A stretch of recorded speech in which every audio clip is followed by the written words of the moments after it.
Welcome back to Horrifically Well Read, Bled, and Said. We are so excited to introduce Saratoga Schaefer to the show today. They are the author of the upcoming book Trad Wife, which is going to be on everyone's TBR. It is just absolutely wonderful, and we are so excited to say hello, Saratoga.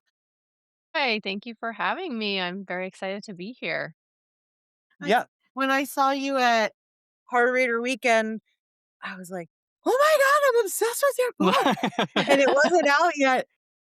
Well, it's still not Still out not, yet, yeah. but, like, it was much further, like, in November of 2025, and, uh, I love the amount of buzz. I keep seeing everybody posting about it, and, it looks like everyone's, like, genuinely jazzed about it, as they should be. Yeah, I mean it's been amazing. I'm super excited and happy obviously that people seem to be resonating with it. I didn't totally expect that just because I don't know. Actually, I don't know why I didn't expect that. I love this book. I would hope that other people love this book too. But I tend to avoid my like reviews and things like that. So it's been really fun to see this stuff organically come to my page or pop up online. Just been really, really lovely. That's awesome, and I saw some on Instagram, you speeding up your video of how many, like, copies you were signing, and We were just talking about that so before we started so I'm, recording, like, yeah. wondering what's any tips? What was that like? Are you having hand cramps? I'm good. I have a little bit of a I guess a leg up because I'm a rock climber and a yoga instructor. So Oh, I do a lot of stuff with my hands and it wasn't too bad. I have a signature that is very swoopy and was kind of specifically designed with signing in mind so that I that's would be really able smart. to do a bunch of signatures at once and not very much hurt myself. So I kind of planned ahead a little bit, but yeah, signing thousands of end papers for aardvark was really cool. So it was exciting, and I'm doing lots of book plates and stuff for my publisher too to send out for anybody who pre-ordered Tradwife. So it's just been a lot of signing all around, which is cool. It's fun. It's like you just plop in front of the TV basically and, and sign a bunch of stuff while you're watching The Office or something. I Love love it. love that. And you recently had a haircut, which I was totally happy for because as a short-haired person themselves, just cutting the hair just sometimes just does something, so tell us a little about that. Yeah, I shaved my head, which is very amazing. I love how it feels. I'm very lazy, so I don't like to do any kind of maintenance with like hair or nails or whatever. So just being able to have it be dry basically once you get out of the shower is amazing. I love that. And I get really bored. I get bored easily, so I do a lot of different stuff with my hair and it's never been shaved before, and shaving it during a winter storm is a choice, but I Yeah. was locked in and couldn't turn back, so I did it, and it was great. I love it. I love that for you. I think that there's something about the empowerment of just adjusting your hair to fit a new chapter or a new, mode that you're going into. And then, um, like personally, I really like long hair, but even like my kids have really long hair, and I'm always like, why aren't you pulling it up in a ponytail? Like, don't you want to just stick it in a huge bun on the top of your head? And I realize like most people don't feel like they want everything off of their neck and their head, and Mhm. like, I like that feeling of everything pulled back, which I don't really get that with, like, the short hair, but at least it's not just sitting on me. I think I realized over the years that I have more of a aversion to maybe how heavy it all feels. I don't know. I'm discovering Yeah. it here, but it does feel very nice to just have less, weight anyway for me, so hopefully you're enjoying that too. Yeah, I mean, the freedom, like, on my head, I don't have a ton of hair, even like, my hair is very fine, it's very light. So, it's not like I was one of those people who had, like, pounds of hair on their head, but as soon as it was gone, I was definitely like, "This is so freeing." I feel like my head can float up into the sky like a balloon, it's great. I love it. Well, it'll look great for all the new photographs you're taking with signings and all Oh, yeah. Oh, yeah, I'm excited. So we had said before, -9-degree temperatures and, not a lot of head covering probably, like you said, was a choice, but hey, they make lots of really great hats. They So This do. is true. Yes. so Yes. let's get into Tradwife. Chomping at the bit like I am. I from page 1, I was obsessed, I have to say. So Which I wanna just say here, sometimes when I recommend a book to you, like, you like it, it's always like, I know you always like it, but I don't know if you're gonna like it as much as me, because this there's was been definitely a shut the fuck up, I need to read this book. and I was so happy that felt like, I don't know, you may have liked it as much or more. It's It's so good. Yes. So anyone that for some reason doesn't know the plot, and for this one, I especially want you to say what it's about because I want to know what you want readers to know that we Yes, can talk about. it's very hard to tiptoe around it. So, how do you describe Tradwife?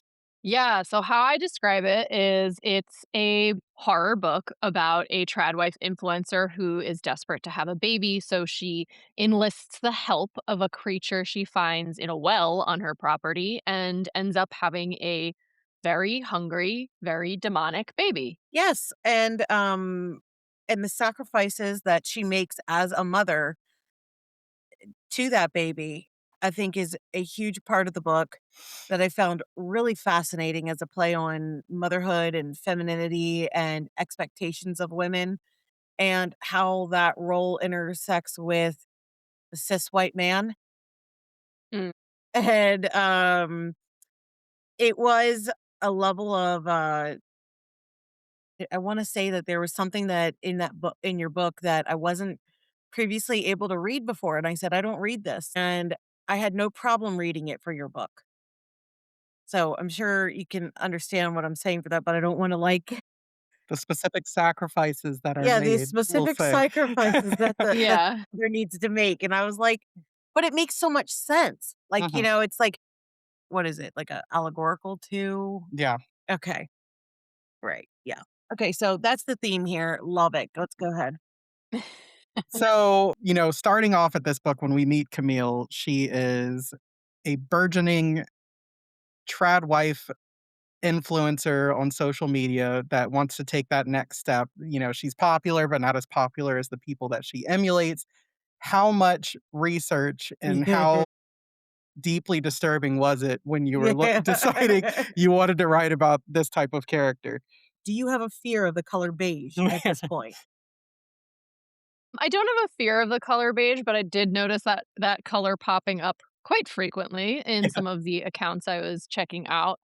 But I did kind of an interesting thing with my research for this book. I didn't do a ton of it. And the reason for that is because the tradwives phenomenon has become such a part of our culture now that over the past few years, I was kind of doing in real time research Mhm. because these women or their pages would go viral for various reasons and it would somehow reach my corner of the internet and I would be like, "Huh, this is interesting." And then I would do extra curricular reading. I would look up like thought pieces and opinion articles and the history of tradwives and all of that. So it's kind of like been a long process of me attempting to understand what the hell this is and why it's so popular now.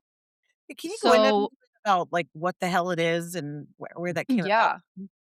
Yeah, so for anyone who doesn't know, tradwives are usually younger women who have decided to adopt and embrace traditional gender roles. And what that means is basically women stay home, they take care of the kids, they have kids, usually a bunch of kids, and they cook and they clean and they take care of the man. And there's often some part of like homesteading aspect, whether or not that's like farming or making everything from scratch. And the husband or the man goes out and does his job and provides for everything.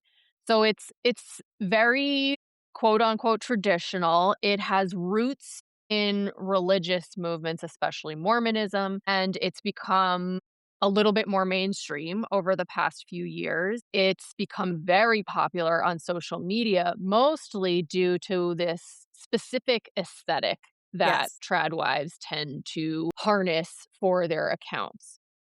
So that was kind of like that's kinda like the brief, you can get a lot deeper, but that's the brief overview of what it is. I think you covered that really well, and I know you mentioned the Mormonism, but I feel like there's a strong evangelical tie Mhm. as Yes. well, and often if you go into their bios, I would say you'd have a 9 out of 10 times they're gonna have a That purple cross thing.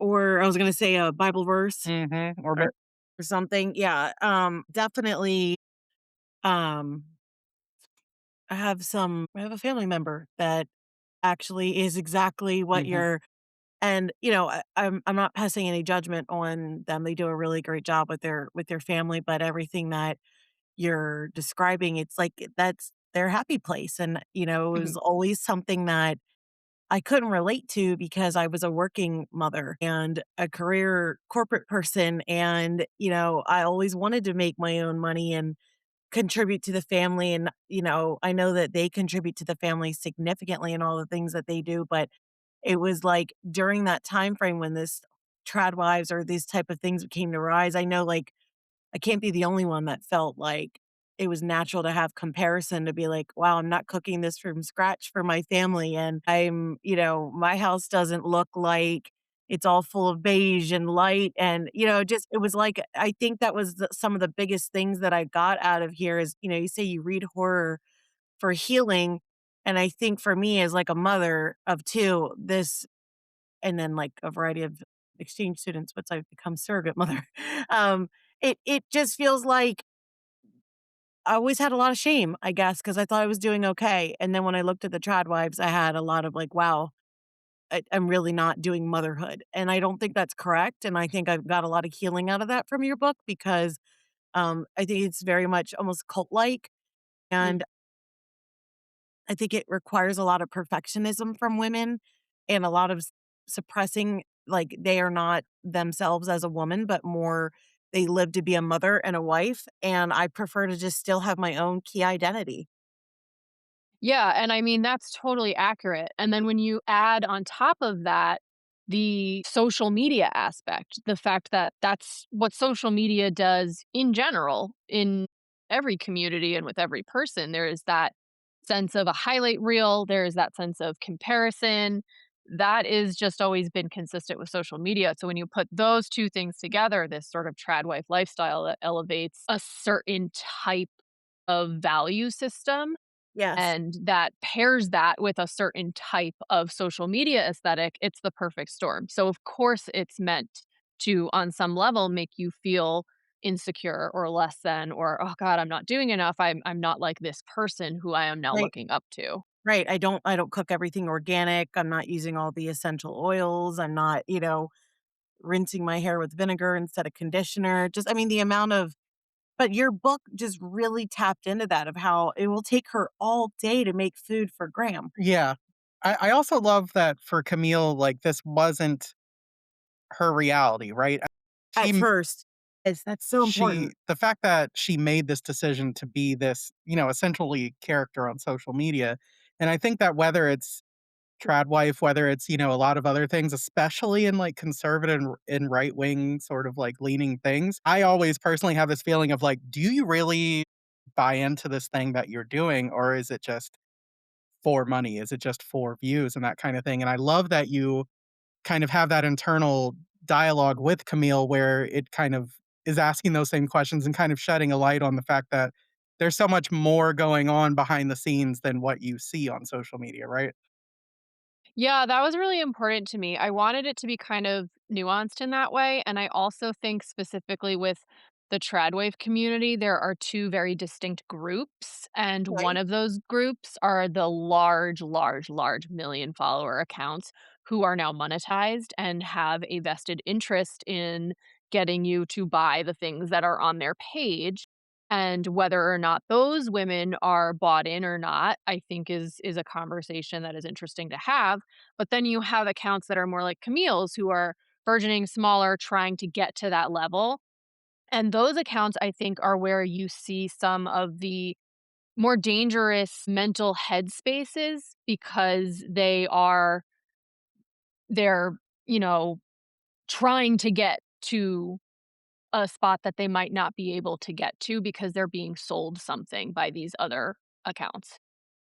And also it has to like, to be this account, to be a big account, requires a lot of capital, right? There's a lot of funding that's gonna be required in order to do this, which again, like, taps into a lot of the sort of white privilege. It taps into Absolutely. sort of generational wealth, all of these things that a lot of these people had to have already had to even be able to do the things that they show on their accounts, Yeah, it right? costs a lot of money to decorate your home that it looks like it's effortlessly and Mhm. empty in a way, like, not entirely, but, like, Right. that does cost and To Saratoga. have the huge amount of land to plant all Yes, the Saratoga you know touches on the and then also, like, just the cost of buying everything organic. I mean, just you think about that, there's a lot of privilege to being able to do it. You're completely right, Adam. Yeah, I mean, that's part of why there's this generational wealth aspect to a lot of those larger accounts too, that is not always super transparent, where like, "Oh, I'm able to do this because I've had money forever and my family Yep. has had money forever," and it's just not something that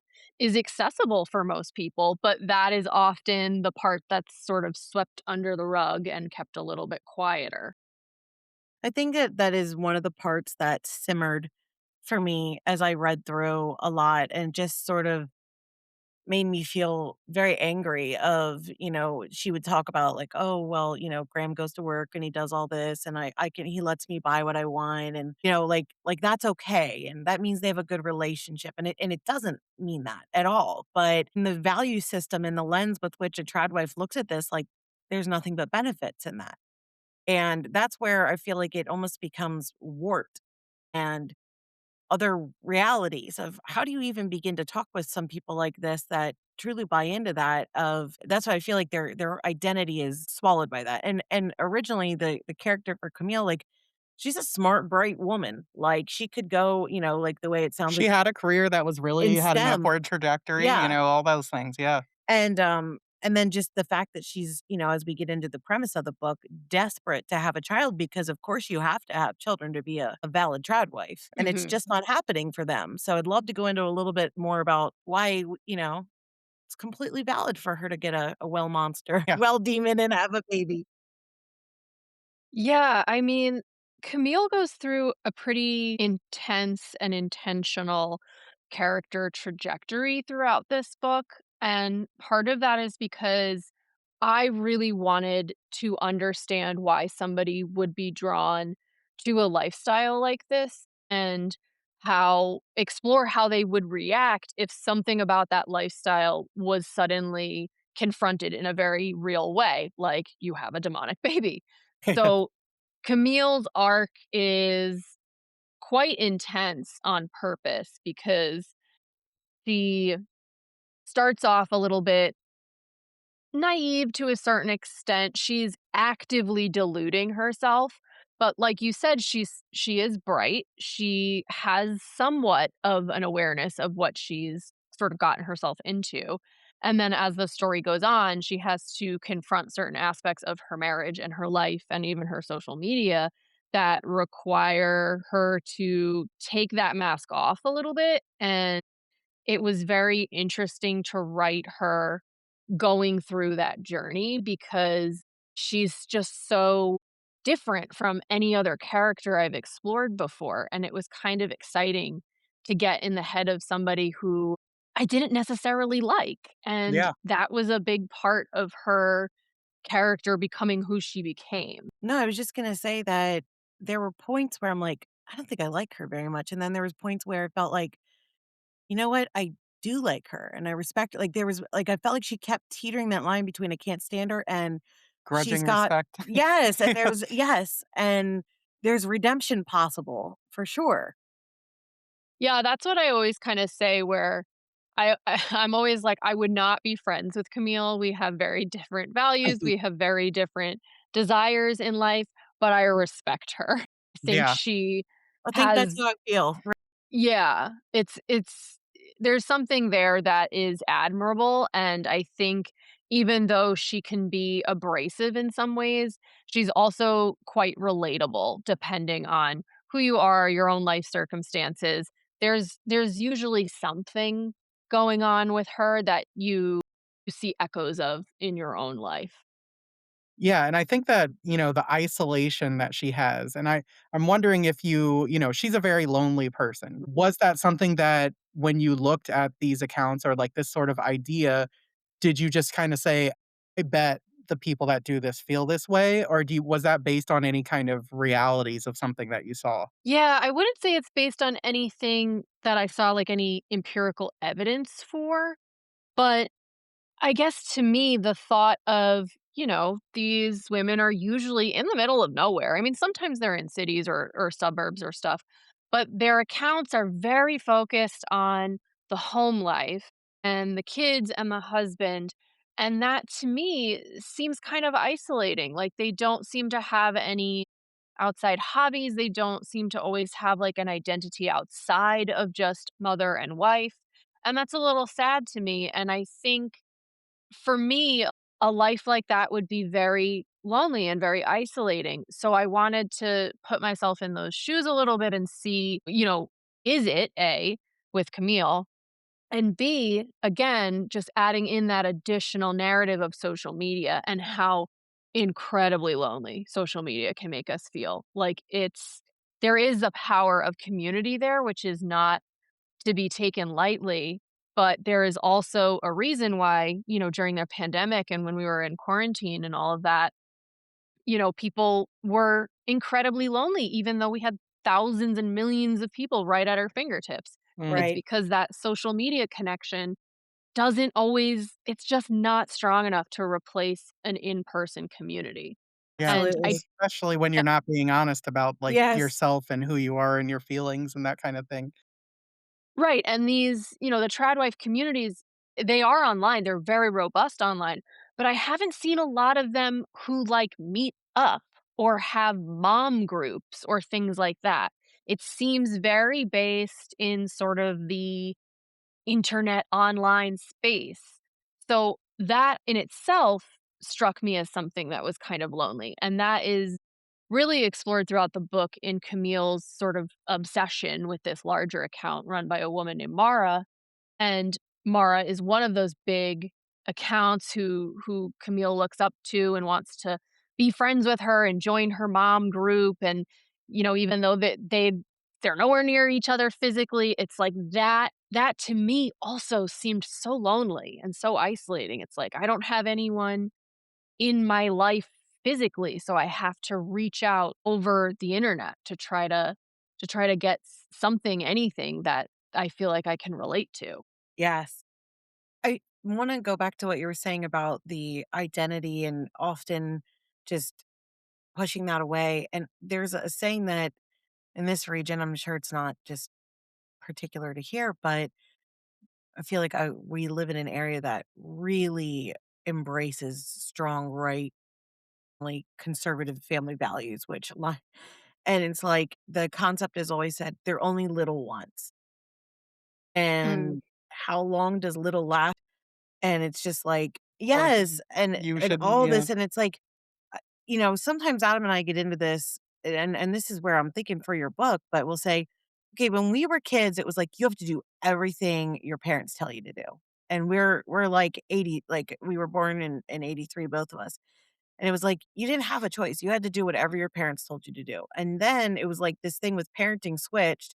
And then we had our own kids. It was like it's almost like society's like, no, you need to do everything to sacrifice for them now. And mm, it's kind of like, okay, so when is it our turn to ever make a Live. decision on anything and get like, um, how do we want to say it? Like the choice, Mhm.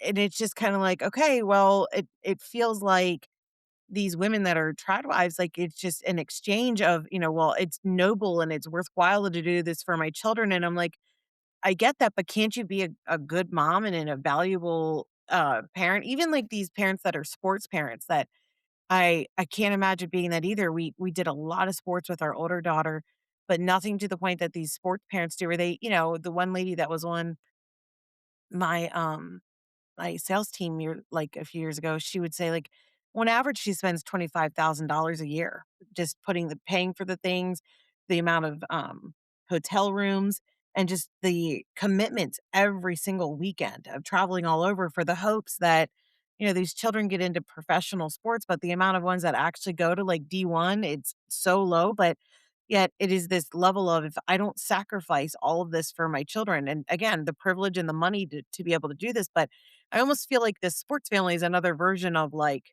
Mhm, not tradwife, but it's adjacent to like mhm. just devote everything, give everything, sacrifice everything. And I don't think that either one is right, I guess is what I'm saying. I don't think you should be a parent that neglects, and like from the 80s where, it's like you're not observing anything and you're just like, when are you even coming home? Or, and just so latchkey kids, that kind of stuff. And also this one where it's you're just incredibly um Helicopter and gentle parenting. yes, yeah, that's what I was gonna, and so both of them feel like too far to the ends of the spectrum for me. I was curious as to your thought. Yeah, I mean, this concept of sacrifice is a really big theme in Tradwife, and without getting into, like, spoilers, but some of the things that Camille has to do specifically to feed her child are pretty out there and are meant to be a direct metaphor No, for the sacrifices parents make for their kids, you back up especially for a second, you're like, mothers. "Did I just read that?" Yeah, yeah, I did just read that.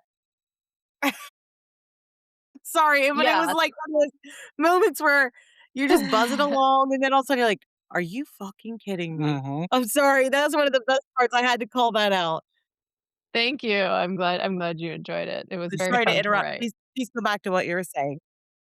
But yeah, I mean, yeah, the whole idea of sacrifice and what mothers or people who have children specifically have to do in order to provide for their child or set aside their own needs or interests or wants is is just that amount of emotional labor is so intense, and I kind of wanted to capture that for Camille, and I also really wanted to capture how few second thoughts Camille has. Like, she very quickly and easily commits to what she has to do in order to feed, protect, love her child. That was really interesting to me because I didn't expect it until I wrote it, and then I was like, "Oh, she's, like, all in," and that's really interesting, and I wanna explore that because that is not that's not how I would be. So I wanna push her further. What would she do for this child? What wouldn't she do for this child? Is there anything? And I mean that whole concept of like love and Yeah, familial love and love for your child. absolutely. Well, I would love to talk about, for a moment how she gets that child. So, on your sort of, I don't know what you wanna call it, creature design for this entity is somehow both, like, terrifying and also magnetic, right? And it is that way for Camille too. And I love how you sort of have there's some really scary moments during this whole section of when she's sort of making, however we wanna say it, making the deal for this baby to be created. But then also, I love that you kind of pair it with this almost the first time she is experiencing sexual And gratification love. and love, like, I know, I from thought it was, like, actually a really good lovemaking scene. and why, like, I just that whole, like, thing about this entity, I just wanna hear, like, your thoughts on how that was created and sort of the scenes involving that character. Yeah, so this was super intentional too. Obviously, woman has a demon child is not a original idea. It's Yeah. been done many times over the years. And one thing I did notice with this particular trope is that there's usually a lack of consent. And so I knew drafting this that specifically Camille would be consenting, not just consenting, but like a very active and willing participant.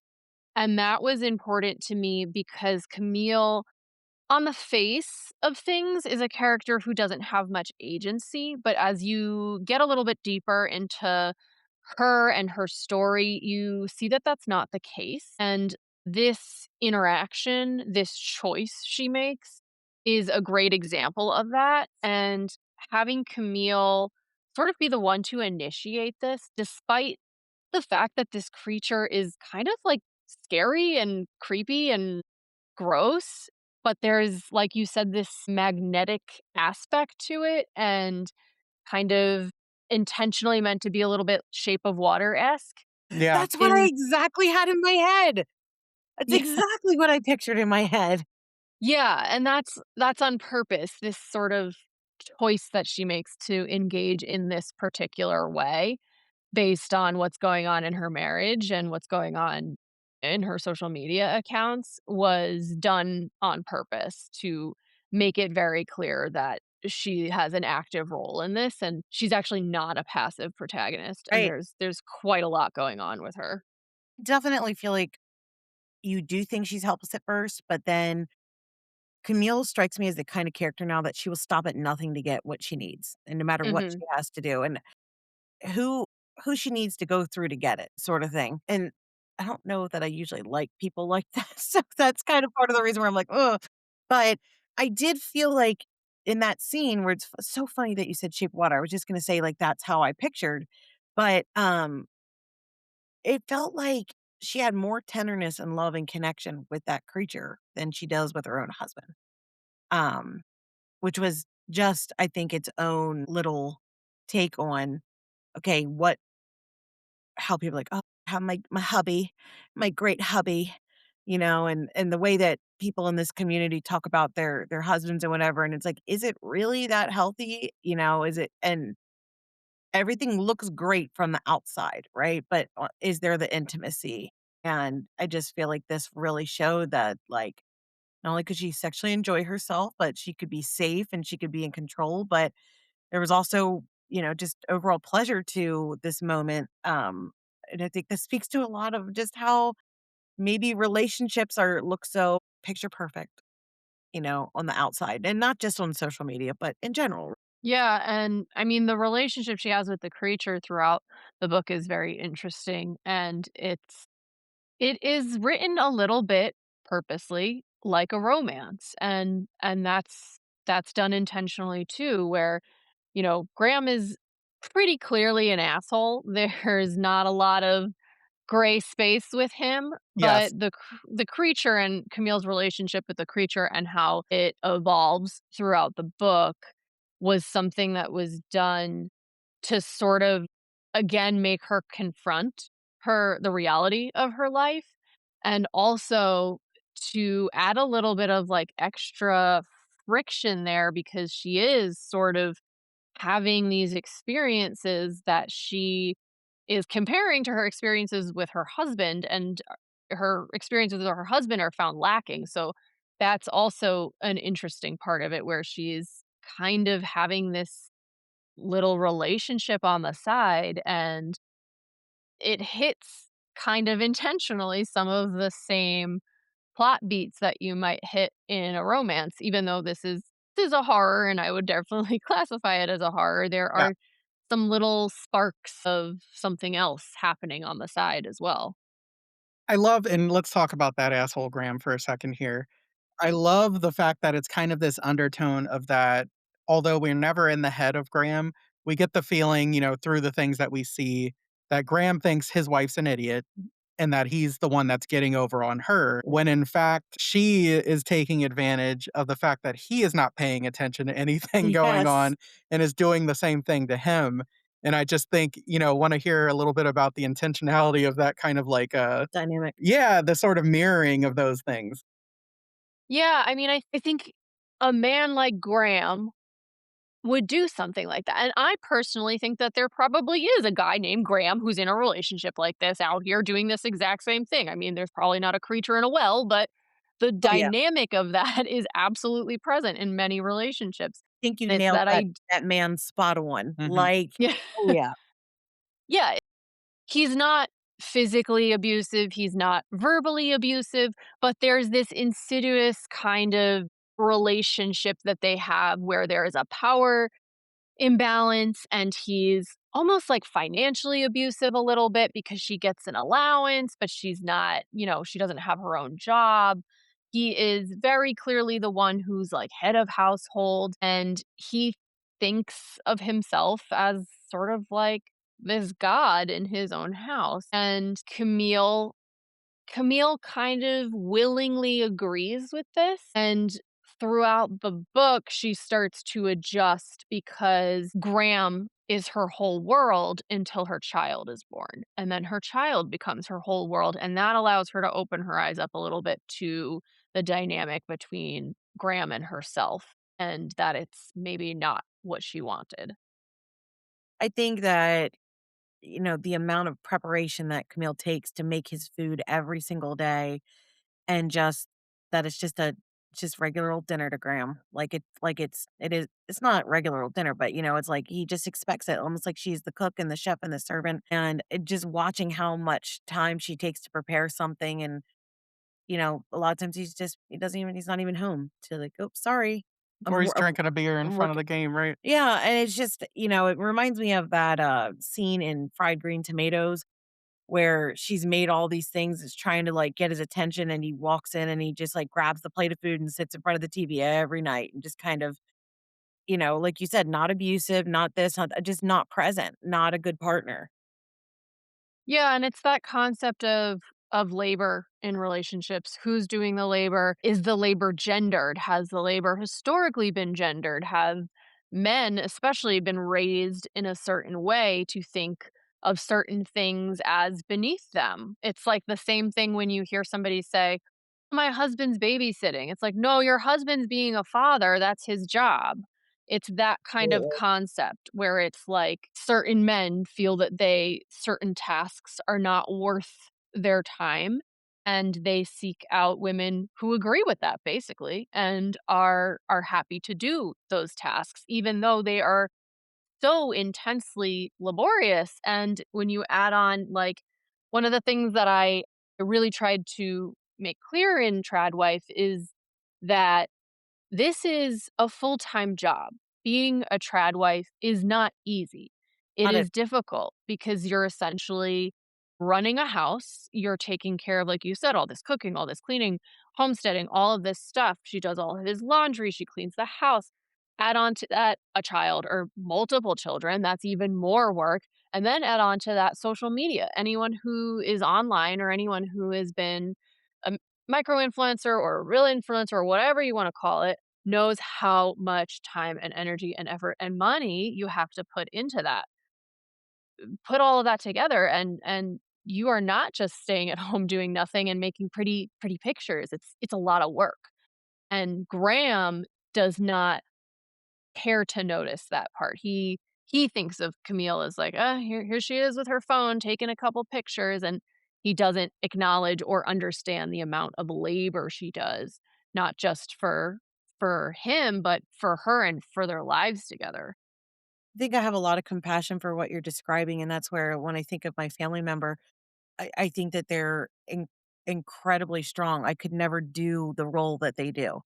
It's exhausting to me, and so much self-sacrifice and so little sleep, and doesn't matter how sick, and just amount of lists and coordination, and, to me, it's, you know, they make it look effortless, but it isn't, and I just, the fact that a lot of people look from the outside in, specifically like Graham, where it is, it's just like, "Oh, she's taking a couple pictures or she's doing this." Now, I don't feel like my family members, I think they have a lot of respect for each other, but I don't think that's the case for a lot, right? It's a lot of times just like maybe a very ignorant partner that doesn't really get the amount of labor that's happening and going on. And just like things like, what is this child's shoe size right now? What was the last time they got shoes? When are they going for, like, there's so many tabs in the brain that are open all the time that you're dealing with, that Graham doesn't have to think of anything, and he's happy to not.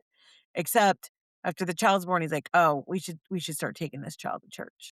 Mm, It's like, let's do these things right. performative, yeah. Right, right. So, I wanted to ask, one of the things I really love that you did within the book was giving the baby a certain name, and I loved how you used the name the whole time, and before I give you what I think or why, I mean, I would love to hear why you chose that name and what it meant to you, or why you use that specific device. Yeah, so, I mean, if anyone's trying to avoid spoilers, you can skip ahead or pause or stop or whatever.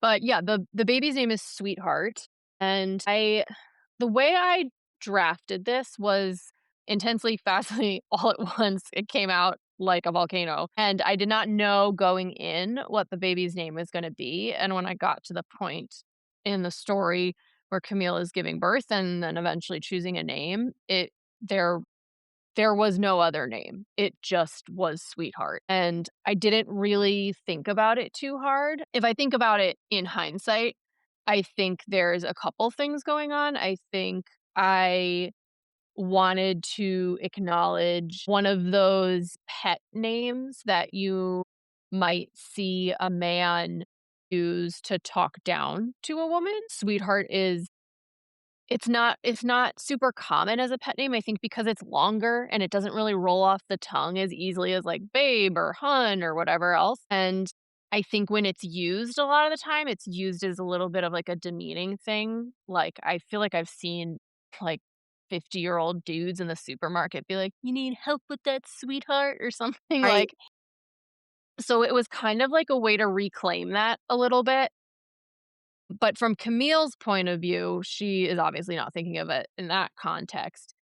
In Camille's point of view, I think it's very literal. Sweetheart. This baby is her heart now. She will do anything for her child. She loves her baby. And it's that sort of all encompassing intensity that Camille has for the person in her life that looms the largest, which in this case is now Sweetheart. So there were a couple different things going on there, but there was never ever any instance of this draft where Sweetheart wasn't Sweetheart.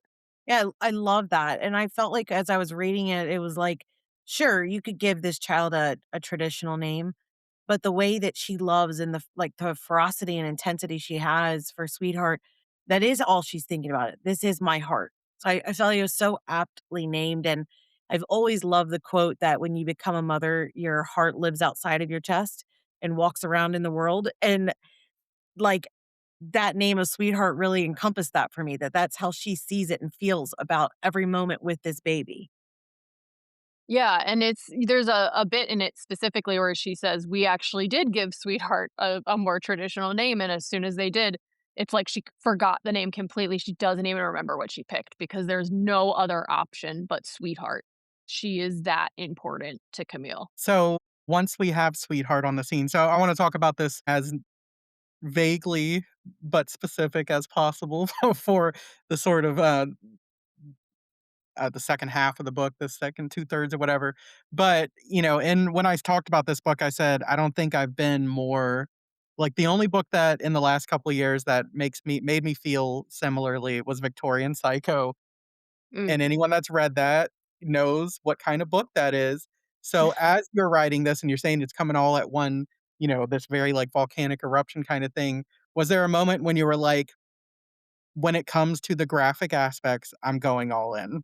Like, why that is, and I think it's very important to the book, but what you see as the sort of, like, how that works towards the effectiveness and what you were going for with this book, that it goes so far in the graphicness of whatever you wanna call it, violent. Yeah, oh, I knew it was gonna be super unhinged, going into it, and I let it happen. Let it happen. Yeah, you did, and I loved it. I mean, it kinda had to be that way. I mean, first of all, it's a horror book, so obviously I was gonna let it be horror. For me, my horror is not it's not very subtle, so I just go all in with it, and so that's part of the reason why it's some very intense body horror, but the other reason is because it makes sense. When you Mhm. look at this picture perfect, beautiful social media life, sometimes you just wanna cut it apart and make it bleed and bite into it, and that's what I did. That's what I had Camille do, and that is that's sort of what makes it the story. Like, if it was a little bit of a quieter horror, I'm not sure it would land the way it does.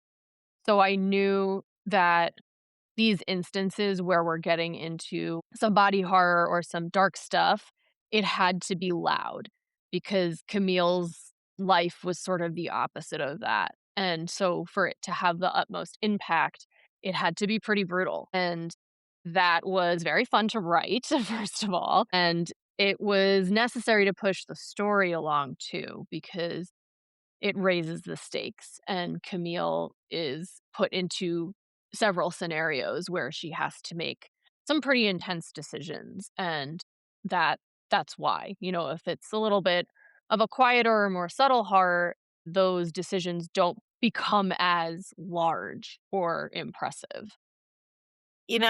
This was a book that I started like 9 or 10 o'clock, and I was like, "I don't give a shit how late I gotta stay up." You're right, like, the stakes and the level of like, "Oh my god, where is this going?" It was such a fun read in that way, and I think everything of the violence of the body horror was earned. One of the things I wanted to say too, like, there's a neighbor that starts to come over, and a female neighbor, and, Camille's been lonely this whole time, but then it almost feels like you touched on this aspect of how bitchy women can be towards each other too, because the neighbor's like, "Let's be friends, like, let me help you with this," and she's just like, kinda like, "Listen, you bitch, you need to leave," like, and not kind about it at all. So I just wanted to hear a little bit of your thoughts on that too. Yeah, Camille is initially she's initially open to the neighbor whose name is Renee, and she's interested because Renee makes comments about being a stay-at-home mom, and Camille is like, "Oh, great, like, that's not so different from my lifestyle. Maybe she'll understand." But then as they continue to interact, Renee is very different from Camille. She has a very kind of intense personality, and Camille is not into that, but more importantly, she feels judged by Renee, Right. and Camille has had instances throughout her life where she feels judged by other women, interestingly, because she chooses this trad wife lifestyle, and she's feeling like other women are not giving her the chance or understanding or trying to support and are just defaulting into, "Why would you do that? That's not feminist, da da da da da." So Camille has her hackles up a little bit with other women, and Renee sort of validates that by, maybe unintentionally making some comments that offend Camille. So she is then in this kind of interesting relationship where she likes the compliments and the effusiveness that Renee gives to Camille and how hard she's working and her lifestyle, recognizes like, and Renee is able to recognize all the work Camille does. And Camille likes that validation, but she doesn't like Renee. So they have like a kind of interesting dance throughout where Camille doesn't want to necessarily kick her out of her life entirely, but she doesn't trust her, she doesn't necessarily like her, and she struggles having her around. So that little push-pull relationship was really fun to write too. Yeah, and I love the idea that, like, Camille ultimately doesn't really know how to act around people anymore almost, right? That it's Yeah. like she wants a fan and, like, a social media follower, but when she's, like, confronted with a person that's like a three-dimensional person, she's like, "I don't get how to deal with this person," and it's kind of annoying. Right, because she's used to compliments and comments and DMs coming through the screen. So when she hears something that could sound like a social media comment, like, "Oh, your house is so beautiful," she likes that. But she doesn't like the follow-up stuff where Renee's like, "But what does your husband do? Why is he not helping?" Yeah, So or, "Wait, that's you the have an part. allowance? That's Yeah, kind of it's like weird." she challenged Right. the trad wife portion of it, and she's like, "Don't," almost like, "Why are you," maybe, like, peels back the layers of, "Wait, where are you as a person, Mhm. Camille?" And she's kinda like, "I like it the way it is, Yeah. Becky," but it's Renee, but you know what I mean? It's very, I can see why Renee's off-putting, but also she's just being normal in a Yeah. way, just curious and inquisitive, trying to start a relationship, and I think maybe Camille's so used to having such a superficial everything, Mhm. that Right. to have any type of intimacy, it's seen as an attack. Right, and Camille is also very male-centered. That's how she was raised. Her mother died when she was young, and she spent most of her childhood taking care of her father and then just transferred that onto Graham. So she's never really had the ability to form any intimate or long lasting relationships with women. So she really doesn't know what to do with Renee, and she doesn't have a lot of experience with friendships with women. So that's part of her issue with Renee too, is she doesn't quite understand how this is supposed to work. I think that what's interesting too, and kind of looking at a lot of the things that we're seeing right now in terms of it feeling like there's almost like 2 countries, of people right now is very much you can see in Camille in the way that she blocks certain people and creates this echo chamber of people that only agree with what it is that she's doing, and the way that we see people receiving news and algorithms that are pointed to make them feel good and to feel like everyone agrees with them, and how destructive that can be, whether it's the way that you cook your food or, your basic morals and decency, right? Yeah, it's that not wanting to hear anything contrary. And it's another one of the dangers of social media, whether or not you're who you are or what side of the fence you're on. If you're just in and you're only hearing the same things echoed over and over again, are you growing? Are you learning new things? Or are you just reinforcing your existing beliefs without getting uncomfortable at all? Yeah, definitely.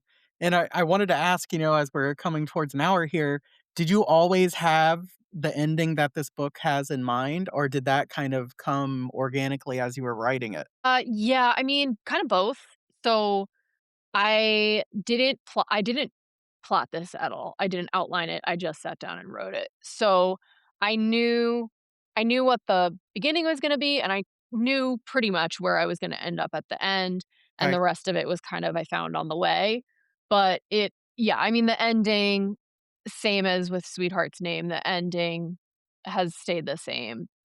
The ending was always gonna be that ending. It kinda can't end any other way. Yeah, For the book to be kind of make sense and be sort of like this cyclical thing. Very satisfying to me. it's pretty perfect. Mhm. Thank you, yeah. That's the hope, is that it feels like a correct end to Yeah. Camille's story. So what do you want someone, picks this book up, reads it, but, finishes. What is the main thing that you're hoping a reader finishes and comes away with from this story? I mean, my greatest dream would be that an actual trad wife reads it and is like, "You know what? I deserve fucking better than this, and I'm Oh gonna my Yes. take god, what I that's need." amazing. That's kinda like my pipe dream of what I hope happens, but more, broadly or realistically, maybe, I just hope that people read it and are able to take stock of the relationships in their life and determine if they're really serving them and not just them serving everybody else. I think in this day and age, it's really important to see where we're putting our energy, and if that energy is being respected and being appreciated by the people we're putting it towards, and if it's not, I think we deserve better. Couldn't say it, not only do I think the same thing you're saying, but who could even say it better than what you just said? I mean, Perfect.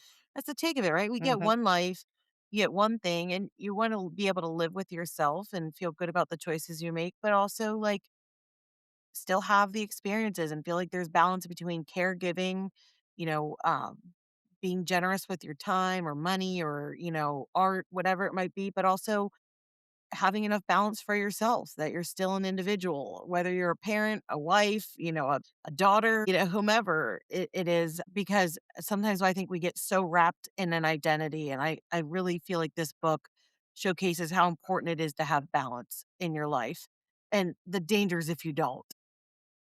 Yeah, absolutely. And that just level of having enough respect for yourself to know what you deserve and what you're meant to have in your life, and having the courage to go for that. And it can be so scary to have any kind of change, but especially like big life change. But I mean, for me personally, every time I've stepped out of the box and done the big scary change, my life has gotten 100 times better. So I'm always a proponent of like, just do it. Even if it's scaring the shit out of you, just do it and see what happens. Love it. Love that. That is wise words, everybody. But at the end of the year, we're going to look at our 2026 wrap up, and hopefully you've done something to challenge yourself and be courageous, and you can actually speak back to what Saratoga said. has your life become infinitely better because you did the hard thing, the Mhm. scary thing? Yeah, I Well, mean, that would yeah. be great. So February 10th, if you don't have this book, you're an idiot. You have to get it.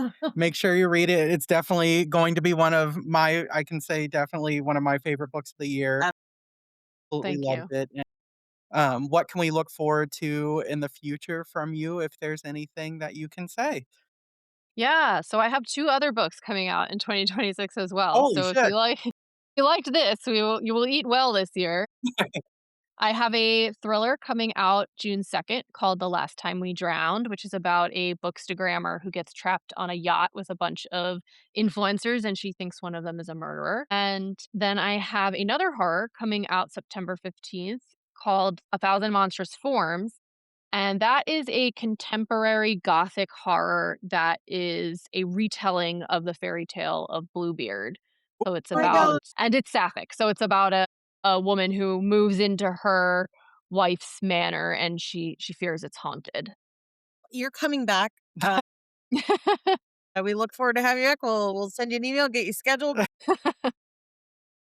I don't know why the first time I ever heard about Bluebeard was maybe I don't know how I didn't hear about it my whole life, but it was probably like 2 years ago, and I was, like, wrapped, like, oh my and rapture, like, I what a creep, Yeah. Yeah. and then I just read the book, it was a YA book, but it was in October, The House of Saphir, which is Mm. a take on, like, Bluebeard, so, like, your take is very different, and it's like the way that anytime there's a book on Cinderella or a take on it, I wanna read it, or maybe, Wuthering Heights or what it's like, I wanna read it. I gotta read it. Yep. So we're very excited. Can't wait for that. And just hope all the success for this book and everyone after that. Everything, We're you so deserve excited. all of it. Yep. It's a freaking masterpiece, Yes. honestly. Thank you Thank so you. much. Yes. Thank you for joining us, and we hope you have a great rest of your night. Thank you, you too. See you Yep. later, See bye-bye. ya. Bye.